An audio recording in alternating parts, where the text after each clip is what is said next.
para você que está chegando agora, seja muito bem-vinda, seja muito bem-vindo ao Alumiando Histórias. Eu sou o Thalisson e hoje eu estou aqui para conectar o circuito que liga um pouco do que é pensado no mundo ao trabalho do Litro de Luz na prática.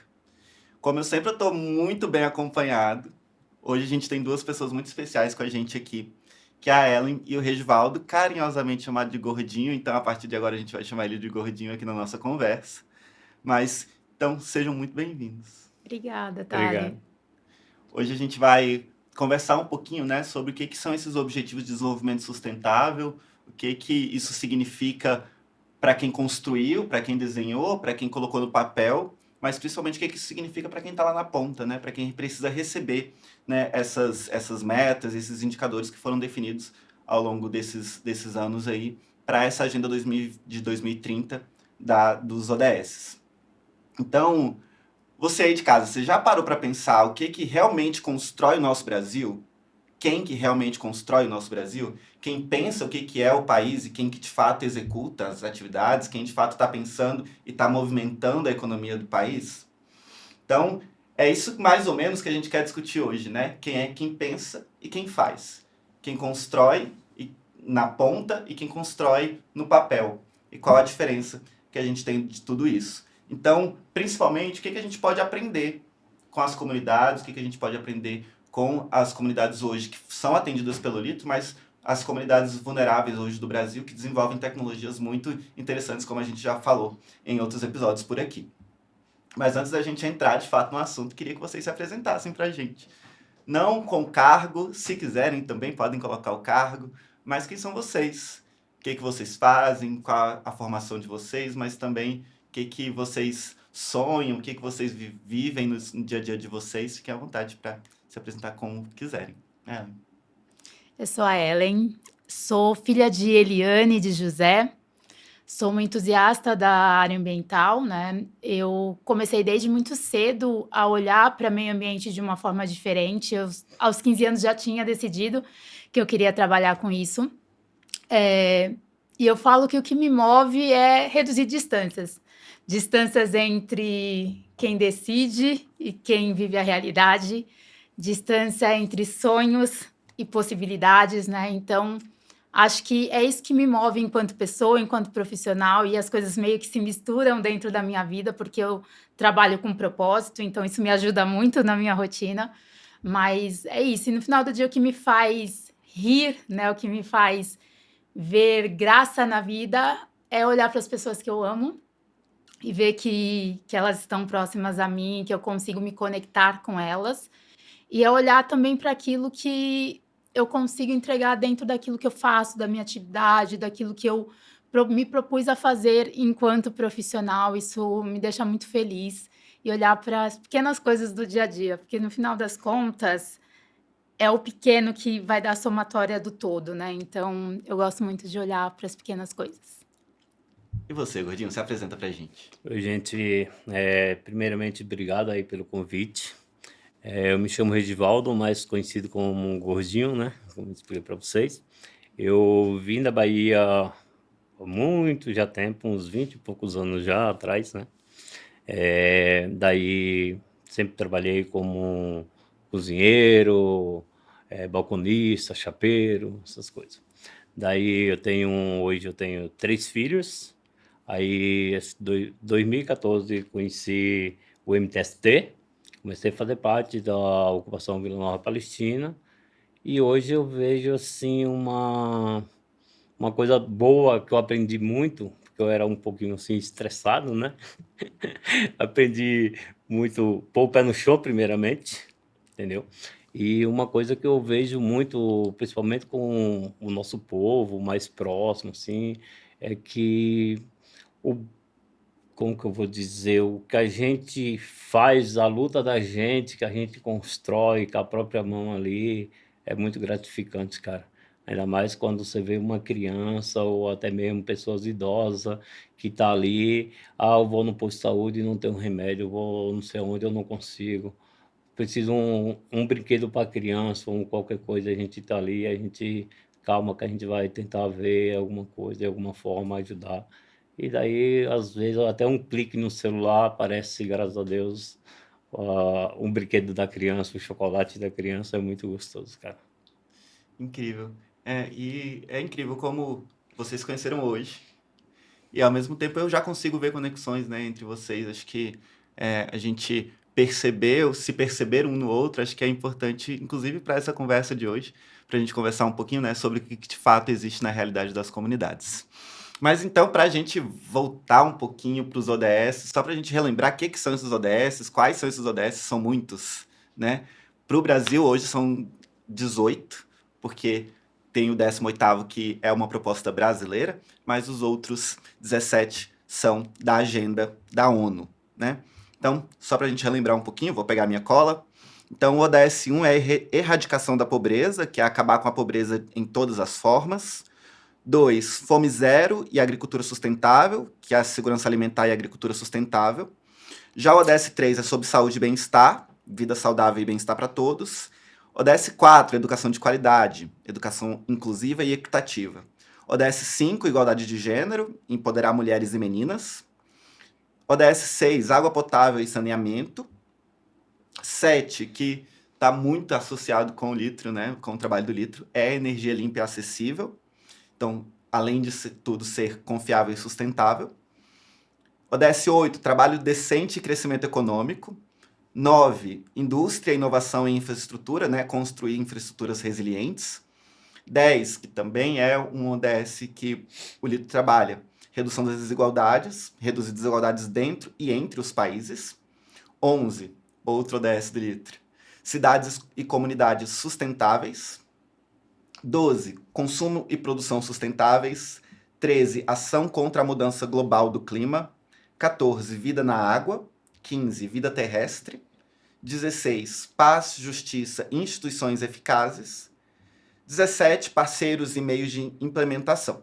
Então, esses são os ODS da agenda da ONU, mas no Brasil a gente também tem um 18º ODS como uma proposta, que seria igualdade étnico-racial, que é o foco no combate ao racismo e à violência contra povos tradicionais. Então, a gente tem um universo de coisas aqui, né? A gente tem objetivos muito distintos entre eles também.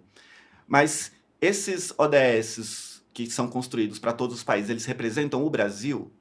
Eles alcançam a realidade dos Brasis, na verdade, né? Com o tamanho de país que temos? Então, quando a gente está falando de objetivo de desenvolvimento sustentável, o que vocês entendem como desenvolvimento? O que é desenvolvimento para vocês? Eu acho que desenvolvimento passa por acesso a questões básicas, mas para mim desenvolvimento é principalmente capacidade de escolha, né?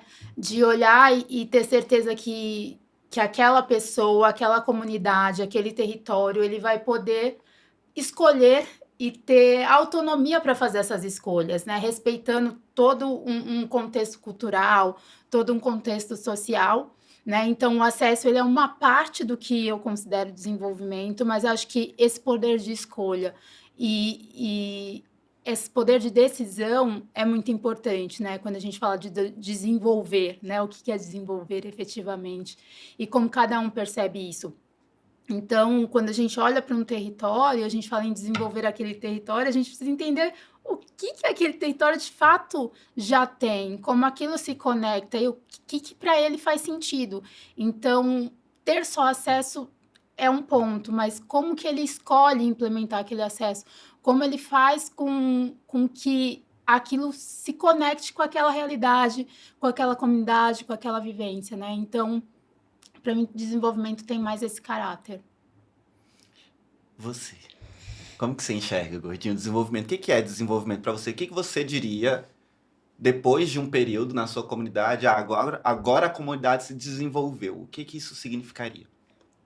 Cara, eu acho que para desenvolvimento é o seguinte: primeiramente, quando a gente vai chegar em alguma situação, em alguma comunidade, por exemplo, primeiramente a gente tem que chegar, conhecer, ver as necessidades, se ali vai ter acesso à saúde, à educação, a transporte, aí sim consegue desenvolver as coisas. Porque hoje em dia, o que acontece? A gente não está precisando só de uma moradia, A gente está precisando de saúde, trabalho, educação, transporte. Você entra num busão aí, o negócio você parece que está numa lata de sardinha. E aí, como que você vai chegar num local e primeiro tem que entender também quem está lá dentro, entendeu? Por exemplo, lá hoje em dia a gente consegue entender, lógico que não consegue agradar todo mundo, mas a gente senta e escuta e vamos tentar entender a necessidade. Então você acha que para a gente entender um desenvolvimento de um local, a gente tem que primeiro entender o local, conhecer as Exatamente. pessoas, conhecer as necessidades, né? E é um pouquinho do que o Litro de Luz faz, né? Quando a gente chega no local, nosso primeiro objetivo é conhecer as pessoas e a comunidade, né? Mas vou até trazer uma provocação aqui, um pouco do que o Nego Bispo traz pra gente em relação ao desenvolvimento, né? Que ele brinca com a palavra desenvolvimento em desenvolver. Então a gente tira as pessoas, a gente não envolve as pessoas nessa forma de desenvolvimento tradicional que a gente tem hoje, né? Essa modernidade que leva essas soluções muitas vezes prontas para as comunidades e não as ouve, não as consulta, né? Mas tira da mão delas esse poder de escolha, né? Esse poder de decisão. E acho que aí a gente não tem um desenvolvimento. Talvez a gente tenha a execução de um projeto ou de outro, mas isso a gente não está falando de desenvolvimento de verdade, talvez, né? Então a gente usa muito essa palavra, mas a gente tem que pensar no que ela significa de verdade, né? Mas e lá na Nova Palestina, o que vocês têm desenvolvido hoje? O que vocês têm feito? Quais são os projetos de vocês? Mas também quais que são as necessidades e emergências, Uhum. urgências de vocês por lá? Hoje a gente tem, construímos uma horta comunitária, mas aí na correria a gente está um pouco meia parada, mas Uhum, pretendemos retomar de volta. E também para dentro também, mais afastado um pouco, a gente tem as cozinhas solidárias do MTST, né? Onde que o pessoal prepara a comida, quem quer vai lá, pega a comidinha, não tem que pagar nada, de graça, certo? Você só tem, por exemplo, a do Bananal, aquela próxima da Palestina, a gente tem lá, mas infelizmente o espaço não tem como servir lá. Então o uhum. pessoal vai lá, leva a vasilhinha, as meninas fazem a comidinha e eles vão. E a Palestina a gente tem essa hortas, né, que é do lado e tal, e tem também outra que a gente deu um pouco de parada, né, porque ficou muito grande as coisas para fazer, então não teve perna para isso, mas pretendemos retomar também a escolinha das crianças, que aconteceria todos os sábados, o final de manhã ou à tarde. Então a gente tem isso aí, e agora veio a benção aí do projeto do Litro de Luz, né? Que é os postes lá que a gente conseguiu colocar, que ajudou bastante, está ajudando bastante nessa parte, principalmente quando dá aquele apagão na madrugada, né? Acho que é isso. Perfeito. E acho que se integra muito bem com o que a gente estava falando sobre desenvolvimento, né? Sim, Porque dentro da comunidade de vocês é isso que é desenvolvimento, né? sim. É isso que vocês querem que chegue até a comunidade. O que vocês desenvolvem lá dentro. Muitas vezes que não é enxergado de fora, mas que precisa ser enxergado de fora, né? Para que a gente consiga, inclusive, ampliar esses projetos. A ajuda para a horta comunitária de vocês não deveria ser apenas de vocês, né? A luta pela moradia não deveria ser apenas de vocês, né? Então, o quanto esse desenvolvimento precisa sair da comunidade para fora, ser pensado pela comunidade, pelo território, pelas pessoas que estão vivenciando esse dia a dia da falta desses acessos, né? Então, se eu acesso, muitas vezes eu não vou conseguir perceber a falta do acesso, né? É o que a gente fala no Litro, que muita gente, a gente estende a mão e apaga e acende a luz. É isso. Mas, E a gente, quando a gente vai para comunidades como em Belém, é que a gente percebe a real necessidade, o real efeito dessas políticas, vamos colocar assim, políticas que poderiam acontecer dentro do território e serem muito mais, até mais efetivas do que outros projetos que são executados ali dentro. Mas, então, a gente tem isso, né? Que no papel a ODS é bonita, é interessante, parece promissor, mas a gente precisa entender até onde isso chega. Então, na realidade, o que acontece? Comunidades quilombolas hoje em dia ainda não são reconhecidas, muitas vezes, pelo seu território, comunidades tradicionais, como comunidades indígenas, não recebem os direitos que deveriam receber ou não acessam os direitos que deveriam acessar. Então, toda essa ideia dos ODS, hoje, quando a gente chega na comunidade, a gente percebe que não está chegando tanto assim lá na ponta.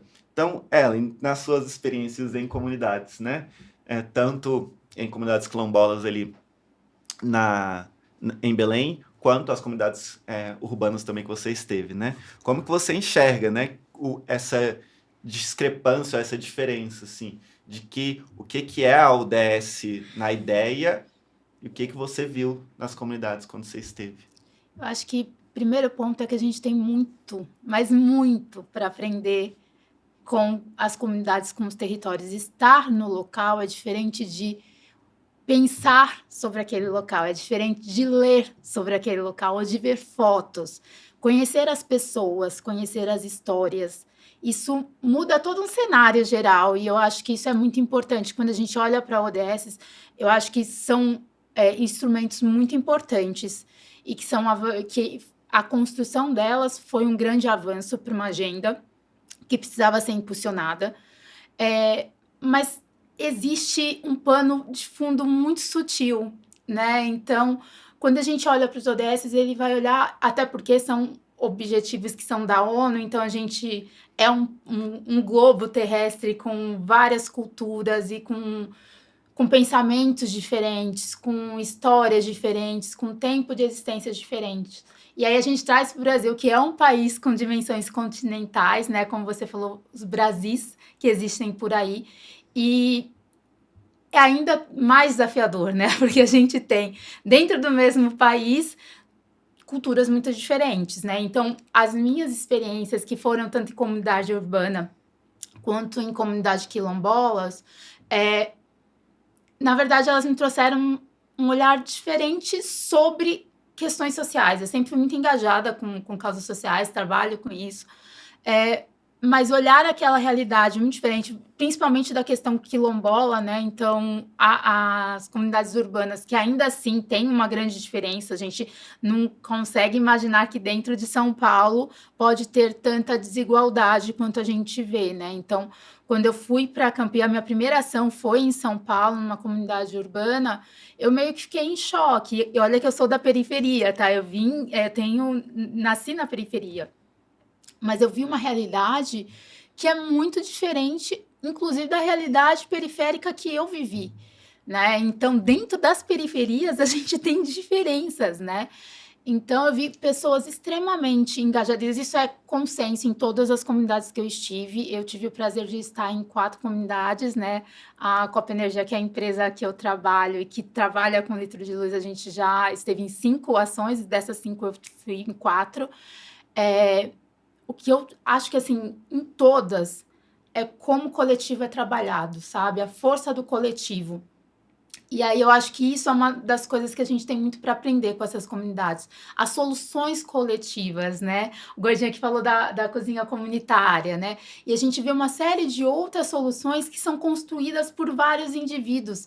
Então, até em alguns casos, como aquela renda ela é utilizada em prol da comunidade, né? Então, todo esse contexto de olhar para a comunidade como um indivíduo, né? E que depende de várias outras peças, eu acho que é muito bonito, que a gente tem muito para aprender. E a questão da adaptação também, né? Então, eles se adaptam muito rápido. Eles têm que ser assim, né? É até triste porque é uma realidade, Sim, né? sim. A adaptação em si é fruto de toda a vivência que aquela comunidade passa, É né? para subsistência, né? Exato. Mas que acaba sendo uma grande força, né? Então, é uma fortaleza dessas comunidades conseguirem se adaptar. E aí, sempre puxando isso para o lado coletivo. Então, em comunidades que você vê que o coletivo está mais estruturado, são comunidades que conseguem avançar mais, são comunidades que conseguem conquistar mais coisas, né? E é claro que cada uma tem o seu tempo de amadurecimento dessa coletividade, né? A gente também tem que entender que cada território tem seu tempo, tem sua história, né? Mas eu diria que eu aprendi muito com isso, né? Na comunidade quilombola, eu acho que eu aprendi muito sobre a história do nosso país, né? Eu, como mulher negra, né? aprendi muito sobre a minha história. E foi um lugar que eu me conectei muito, que eu falei, gente, quão sofrido foi tudo isso aqui e como só agora aqueles povos estão conseguindo ter direito pela terra que era deles, né? Então a gente está falando de toda uma história que foi marcada por dor e por lutas que está sendo reconhecida agora, quantos anos depois, né? Então, outra coisa é resiliência, né? Então a gente vê comunidades muito resilientes. Eu acho que isso os ODS eles não conseguem capturar, né? A gente tem indicadores eles conseguem te falar assim, isso existe ou não existe, tem ou não tem. Mas na comunidade o que importa é a forma. Exato. E o tempo. Porque assim, eu posso ter um indicador e falar assim, eu tenho acesso à energia, eu tenho acesso a transporte. Quanto tempo isso levou para chegar até aquela comunidade? E na história de uma menina, por exemplo, que quer estudar e não tem luz para estudar, ou que não consegue chegar até o transporte, né? E não consegue chegar até onde precisa chegar. Então, esse tempo vale muito para essas pessoas. Então, acho que esse é um ponto aí que a gente precisa levar em consideração. E as comunidades tradicionais, elas estão previstas no ODS. Elas aparecem por lá. Por que que hoje em dia continua ainda com tanta dificuldade para em 2025 a gente ainda tá visitando comunidades, 2025 porque foi no ano passado que visitamos, visitando comunidades que ainda estão lutando para ter o acesso ao mínimo, né? E essas comunidades, teoricamente, são prioridades no ODS. Mas numa comunidade como a Nova Palestina, né? Qual que é, de fato, a dificuldade, no que afeta a falta de iluminação? O que isso muda lá para vocês, quando vocês não tinham nenhuma iluminação pública ali e agora também com os postes do litro? Como é uma comunidade que ainda não está praticamente construída, casa de tijolo, esses negócios, que a gente está aguardando aí a benção sair de cima do projeto para a gente tocar. Então, o que acontece? A luz, ela é ligada muito distante, ela é muito distante, os postes, por exemplo, são de madeira, e daí quando vento ou chuva, a energia ela fica muito auxiliando. E principalmente quando às vezes muita chuva, vento de raios, trovões, tem uns abençoados, uns transformador na M-Boi que vira e mexe, eles explodem qualquer hora da madrugada, qualquer hora do dia, que você escuta do outro lado do mundo. E aí quando acontece isso, acabou sem energia para todo mundo. Para todo mundo acabou a energia, e aí tem dia que fica 4, 5 dias. Então, graças a Deus, por esses últimos dias, só aconteceu na última chuva que caiu umas árvores, e daí não foi só nós que ficou, né? Foi várias comunidades ao redor, trânsito e tudo. Mas aí agora, quando apaga, graças a Deus, tem um litro de luz que dá uma força aí na madrugada. Então, hoje lá, os postes têm sido efetivos tanto para circulação quanto para esses momentos de emergência mesmo, né? Exatamente, exatamente. Tanto para isso. Perfeito. A gente, para chegar até a Nova Palestina, a gente fez um esforço, né, de encontrar uma comunidade. Quando a gente, de fato, conseguiu conectar com a Nova Palestina, foi muito gratificante, assim, pra gente, porque a gente ainda não tinha nenhuma atuação em uma comunidade que fosse, né, do MTST. Então, a gente pôde também ter esse contato um pouco com o movimento, então entender a formatação do movimento também foi muito interessante. A gente aprendeu muito também com aquela ação. Acho que foi bem legal, assim, eu também não conhecia, assim, o projeto de vocês, aí a Bia me levou a proposta e tal, aí eu meio que nem pensei muita coisa, né? Falei assim, mano, seguinte, é o projeto? Então traz aí, vamos ver, vamos sentar e vamos conversar primeiro. Aí foi a Renata e a outra menina que eu esqueci o nome dela, bichinha. Eu sei que ela é bem legalzinha. Eu esqueci. E a gente sentou, conversamos e a gente alinhou as coisas para desenrolar. Porque assim, a gente, por mais que eu tô lá no dia a dia, eu não decido nada sozinho, entendeu? A gente senta para conversar. Então, no caso, primeiro, acho que o contato de vocês foi Cabia, se não me engano. Sim.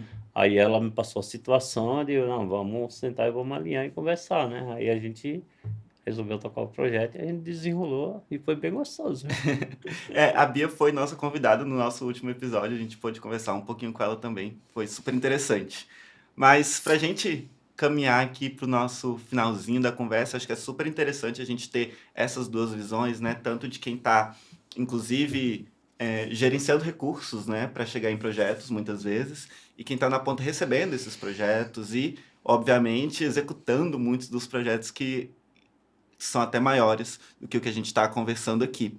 Mas, como encerramento aqui para a gente encerrar esse nosso papo, queria ouvir de vocês mesmo o que vocês entendem que falta para que essas ideias de ODS, esses indicadores e mapeamentos de fato cheguem nas comunidades, seja em comunidades quilombolas, comunidades rurais, comunidades urbanas, comunidades indígenas. O que vocês acham que falta para que as ODS de fato sejam executadas nas comunidades? Eu acho que o primeiro passo é entender e ouvir territórios, né? Porque de nada adianta a gente avançar se a gente não entende por quê e para onde nós estamos avançando. Acho que entender a realidade de cada território e ver quais soluções de fato são aplicáveis, porque existem um mundo de soluções e vão surgir, ainda bem, vários outros mundos de soluções para cada uma dessas ODSs. Mas eu acho que nem todas vão servir para todos os territórios. Então, acho que entender essas individualidades e a diversidade, e aí eu falo muito do Brasil, né? Acho que é muito importante. E eu acho que fortalecer vínculos entre terceiro setor com empresas, né? Acho que e essa relação que a gente construiu, né, que eu tenho com o Litro, ela vem por meio de uma relação empresarial, ela se inicia por aí, e é claro, eu me conecto muito com a agenda, enquanto pessoa, enquanto indivíduo, mas ela se iniciou por um caminho que é empresarial, né? Então, eu acho que tem muita gente querendo fazer muitas coisas. A gente precisa conectar quem quer fazer com quem conhece o que tem que ser feito, né? Não vão ter especialistas para todas essas necessidades dentro das empresas, mas conectar quem sabe, quem tem um trabalho que de fato é um trabalho que a gente pode confiar, um trabalho que vai olhar para essas comunidades como elas merecem ser olhadas, acho que é um ponto fundamental e ajudaria muito nessa expansão do atendimento das ODSs. Eu concordo principalmente quando a gente olha no cenário brasileiro, em que a gente não tem como fazer uma receita pronta para lugar nenhum. Como você colocou, uma comunidade urbana em São Paulo é completamente diferente de uma comunidade urbana no Maranhão. A gente já atuou em perfis de comunidades, e o mesmo perfil de comunidades em locais diferentes, ou no mesmo local perfis diferentes. Então a gente tem aqui em São Paulo, ali em Guarulhos, comunidade indígena, né? No meio da cidade. Então são muitas realidades que todas precisam ser acompanhadas. E você, Gordinho, o que você acha que a gente precisa, que os políticos, o pessoal que pensa essas ideias aí, que eles precisam saber, ficar atentos para que isso chegue para vocês nas comunidades? Cara, assim, eu acho que a princípio, primeiramente, eles pensam, mas tem que ter alguém para ir ali executar a situação, né? Ela colocou na situação de empresas para ir lá e construir, porque o político ele tá lá em Brasília, sentado lá pensando. Aí, vamos supor que ele libera uma emenda para alguém fazer, mas alguém já comeu a metade. Antes de chegar na comunidade, alguém já passou a mão na metade. Essa é a realidade que se acontece ultimamente. Eu acho que aí, primeiramente, eles têm que conhecer as comunidades, ver, porque vamos supor assim, uma comparação, vamos supor que numa comunidade lá no fundão tem um córrego aberto que a chuva preparou em qualquer estado, ali já alagou. Aí o cara vai lá, põe a máquina lá 5 minutos lá se foi 10 mil. O cara tirou uma bacia de entulho. E o restante? Meus 10 mil foi. E também conhecer essa parte também, porque ultimamente é o quê? É mais fácil. Vamos supor, a comunidade está com problema. é, Como que se diz, rapaz, a situação? Vamos supor, se está com vários problemas, é mais fácil ir lá e mandar demolir a comunidade sem se preocupar com quem está morando, Uhum. entendeu? Porque a gente tem direito à saúde, transporte, educação, moradia digna, e é onde está essas moradias que a população ultimamente só vive, ou você come ou você paga aluguel. Se você tiver 4, 5 filhos, você tem que trabalhar 24 por 48, porque senão não consegue. Ele ocorreu isso. Então, o que o político tem que fazer é começar a sair da cadeira e pôr o pé na rua, pôr o pé no barro, que nem nós fala, e conhecer a realidade da população. Eu concordo, Gordinho. E acho que. E tirar os papéis da gaveta, né? E tirar o papel da gaveta. Tirar o papel da gaveta, só porque o papel assinado ali, engavetado, ele não sai dali, não faz nada, não. Concordo. Mas acho que a gente está falando também desses recursos chegarem até as comunidades, né? Que é tanto intermediário para que as coisas cheguem na comunidade que as coisas vão se perdendo no meio do caminho, né? Não só dinheiro, dinheiro principalmente hoje em dia, né? Exatamente. Vamos lá. Mas acho que a gente tem esses intermediários, se a gente reduzir, né? Se as coisas chegarem mais diretamente às comunidades, acho que a gente tem um resultado muito mais positivo. Sim, exatamente. Mas queria agradecer vocês por esse papo. Acho que é super importante que a gente esteja se conectando com esse assunto de ODS, né? Tanto em comunidade quanto empresarialmente falando, a gente entender esses cenários, essas possibilidades dos ODS, né? Mas entender também como que eles acontecem na prática. Então, o ODS no papel é importante, mas o ODS no chão é que de fato mudam Fundamental. vidas. Exatamente. Então, se esse episódio te iluminou de alguma forma, você pode conhecer o nosso trabalho aí em qualquer uma das redes sociais procurando por Litro de Luz ou no nosso site litrodeluz.com. Esse é o Alumiando Histórias, a gente fica por aqui, mas a gente segue iluminando.